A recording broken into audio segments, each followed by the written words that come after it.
Do you know that your teeth are connected to your brain? Hi, I'm Bernice Hunt, and I am a brain health specialist.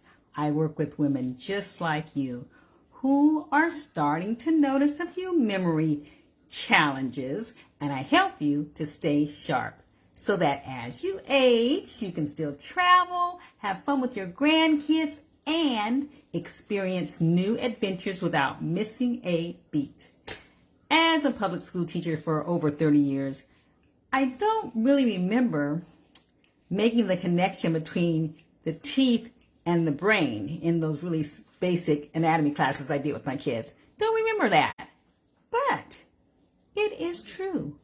Your nerves that are on your teeth, in your teeth, and your gums and your jaw are connected and go up to your brain. And did you catch my video a few days ago? I did a video a few days ago about your mouth and the fact that it is a microbiome. Just like your gut has a microbiome, your mouth has a microbiome. In fact, it's the second largest one in your body. Your gut is the largest, but then your mouth. So we're talking about a whole lot of bacteria in there. Yeah, and it has a lot to do with what's going on in the rest of your body. So if you did not catch my video, it's still on my YouTube channel, Keep Your Brain Sharp, and it's also on my Facebook page, Keep Your Brain Sharp. So just go and check that out. That's a quick little video. But today, I want to continue talking about your mouth, but I want to emphasize symptoms that are brain issues that actually may be coming from issues with your teeth and your gums. And then I also want to talk about good practices, best practices you can do in terms of your dental hygiene. Okay, so we're going to get started with that. But before I get started, I want just to make sure you know that everything that looks like a symptom of dementia does not necessarily mean that you have dementia. You know, it can be something else that's going on. In this case, it may look like a duck and quack like a duck, but it's not a duck. Because you can have problems with sleep, lack of sleep, that can make you have some memory issues and memory lapses and lethargy and all that kind of stuff. And it's not really dementia, it's just that you need more sleep. You can have some medical conditions, some side effects from medicines that you're taking that can also give you some confusion or some memory loss and word finding or those kind of things. And you can have problems going inside your mouth. Problems with your oral hygiene that also can give you some memory lapses and memory losses and confusion. Doesn't mean you have dementia. But they have shown that there is a connection between dementia and poor dental hygiene. One study said that they did a study and they found that there was a 20% higher risk of dementia in people that had poor dental health.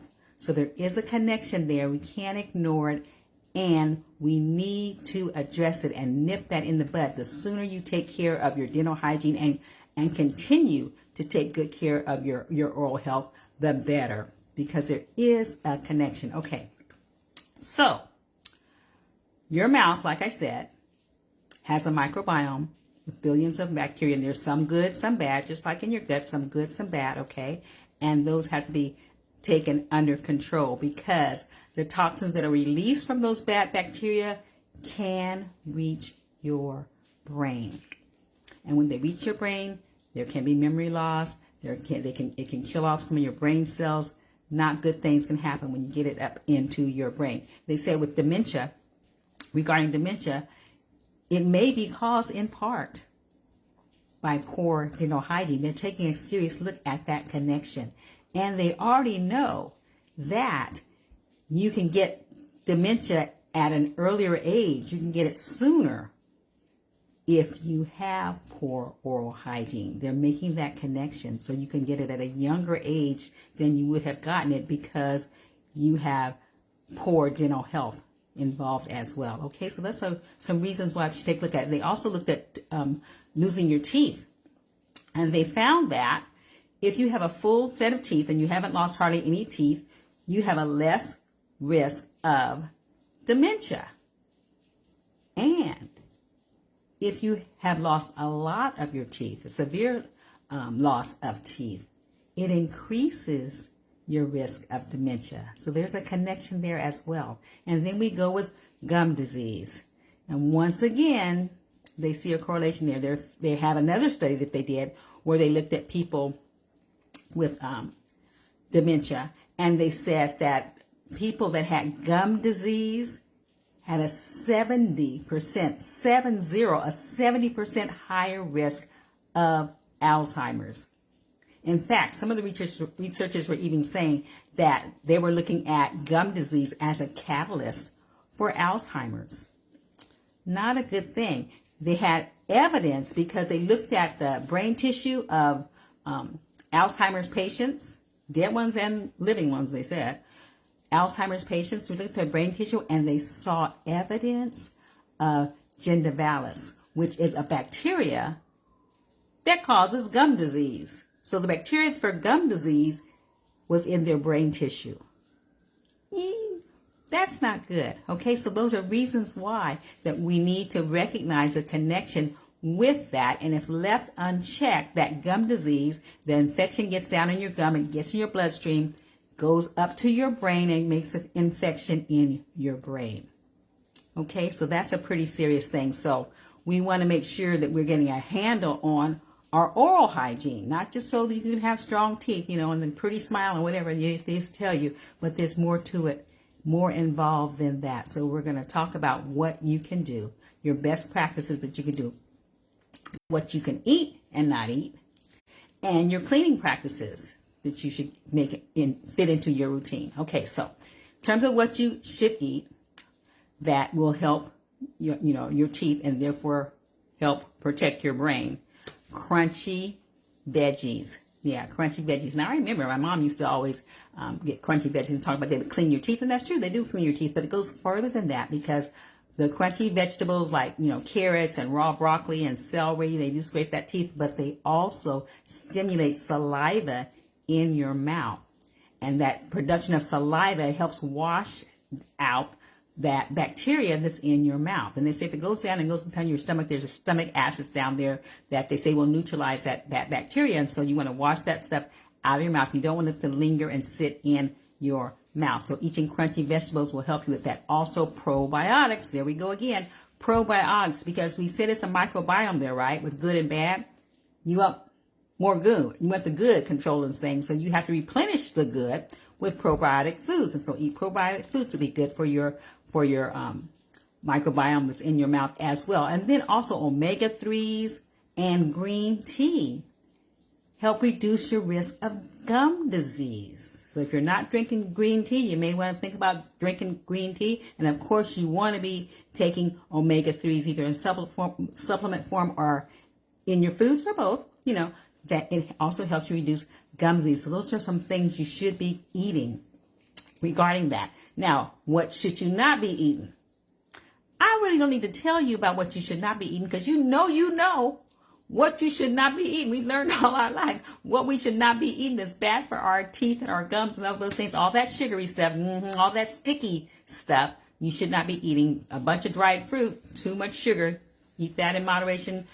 Back away from that because that's a lot of sugar as well. Liquid sugar, sugary drinks. You're not putting those things. We don't even have to talk about this, do we? We really don't have to talk about this because you know what you should not be eating. Okay, so bad for your teeth. But I do want to mention potato chips and different chips and breads and things like that with those starches, because those starches, when in your mouth, mix with saliva and turn to a gummy type of substance, a pasty kind of substance that sticks in your crevices, down in your crevices and around all those areas and stuff. And it's just a breed, for more bacteria and stuff. So some people usually, a lot of times, don't think about potato chips and French fries and things like that in terms of dental hygiene, but it is something to consider as well. Okay, so what about your cleaning practices?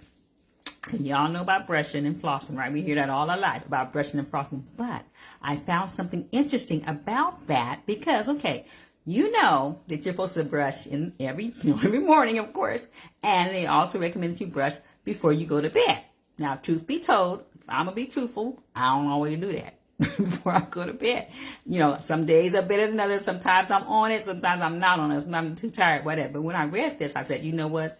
I've been on it ever since I read this information. And what they were saying was that, you know, your bacteria breed. Okay, they multiply every 24 hours. Okay. So if you brush your teeth, you brushed your teeth this morning, right? So you brush your teeth this morning. If you don't brush your teeth until tomorrow morning, that's 24 hours, your bacteria have reproduced, okay? And guess what? It's not a 1-to-1 type of thing, y'all. It's a 5-to-1. 5-to-1. So they're 5 times more plentiful than they were 24 hours ago, okay? So if you had 20 million bacteria, and that's not a small number, you have billions of them in your mouth, you had 20 million that day, and you went to bed and didn't get up until the next day to brush your teeth. Now you got 100 million, not the 20 million, not the 30 million, 100 million. That got me to thinking, that got me out of the bed. Let me tell you, when I jumped in the bed without brushing, got me out of the bed to brush my teeth because I don't want it multiplying like that on me. Okay, so they say make sure you brush and floss in the morning, brush at night before you go to bed. And if you are really on point, some people recommend that you brush sometime during the day as well. So like 3 times a day. If not that, at least rinse your mouth out. They're talking about rinse your mouth out, wash your mouth out after you eat a meal or whatever, to help with that. So that is one cleaning technique that I hope you step it up. If you were like me, I hope you step it up. Okay. The other thing is regarding tongue scraping. And some of you I know have heard of tongue scraping. You probably have tongue scrapers. If you do, let the Lord bless you. Okay, you do. So, and it's exactly what it sounds, tongue scraping. And it is an apparatus that is not expensive that you put in your mouth at the back and you pull it and it scrapes your tongue. Okay, and there's all different kind of, forms of it or whatever, but basically they all do the same thing. You can even use a spoon. If you want to, I used a spoon for a while until my friend Lou got me a tongue scraper. But anyway, so you use a spoon and do the same thing. And you do that. First off, you may have to do it like every day. But once you start seeing clear saliva when you do it, that means that your tongue is basically clean and you just have to do maintenance. And you only have to do it once or twice a week. You don't have to do it every single morning. But at first, when you start off, do it every morning to get it in a clean condition, okay? The other thing is oil pulling. And oil pulling is putting oil in your mouth, and the popular form is coconut oil. It's usually going to be solid at room temperature unless it's, in the summer or something, and then you could just drink a little bit of it. But you just get a teaspoon, tablespoon, somewhere in between there, and put it in your mouth. Swish it around your mouth all the way around, with your cheeks and your gum, through your teeth, on your tongue, all the way around for about 10, at least 10 minutes. Try to get 10 to 20 minutes, but start slow and then add on if you need to. But get that swishing around your mouth, and then you spit it out, not in the sink, because the coconut oil is going to turn solid again. It's going to be plugging up your pipes. You don't want to spit in the sink. You spit in the trash can, okay? And then you're going to get some warm water and just wash your mouth out, and also spit that in the trash can so you don't plug up your sinks with the excess coconut oil that's still there, okay? And so you do that. Not every single morning, you don't have to, but you do that frequently, because what it's going to do is going to pull the toxins and the bacteria out of those crevices, out of those areas, off your teeth, off your cheeks, all of those places, and pull it into the coconut oil. And that's what you want. So it cleans out your mouth. And so those are some techniques you can use to make it have a cleaner, fresher mouth, so you don't have those bacteria lurking in there and seeping down and turning to, gingivitis or peritonitis or any other kind of gum disease, cavities, or whatever's going on in your mouth, and making their way up to your brain. Okay, so I hope that what I've shared has given you a new light on dental hygiene, and you know that in taking care of your mouth, which is an important thing, you're also taking care of your brain. That's what we need to do. So if you want, I have another list of other, practices and things that also help with dental. I call it dental detox. But if you like that, just go ahead and connect with me. Just mention this video number, video 122, so I kind of get a feel for what you're asking for, and just mention mouth or dental hygiene or whatever, and I'll get that to you, because your brain's destiny is in your hands.